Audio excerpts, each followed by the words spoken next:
नमस्कार, अध्यक्ष न्यूजमध्ये आपलं स्वागत आहे। गेवराई शहरातील लक्ष्मी लॉज येथे कुंटलखाना सुरू असल्याची माहिती पत्रकाराला मिळाली।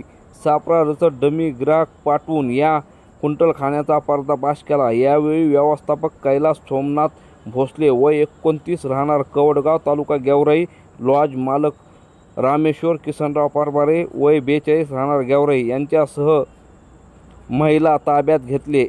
या प्रकरणी गेवराई पोलीस ठाण्यात कलम 345 अनैतिक व्यापार प्रतिबंधक 1956 नुसार गुन्हा दाखल करण्यात आला। ही कारवाई पोलीस अधीक्षक नंदकुमार ठाकूर, अप्पर पोलीस अधीक्षक सचिन पाडवीकर, उप अधीक्षक राजगुरू यांच्या मार्गदर्शनाखाली अनैतिक मानवी वाहतूक कक्षाच्या पोलीस उपनिरीक्षिका मीना तुपे, सहाय्यक पोलीस फौजदार वाळके, पोलीस शिपाई सतीश भैरवाल, महिला पोलीस नाईक चंद्रभागा मुळे, सुरेखा उगले व चालक नरवडे यांनी केली।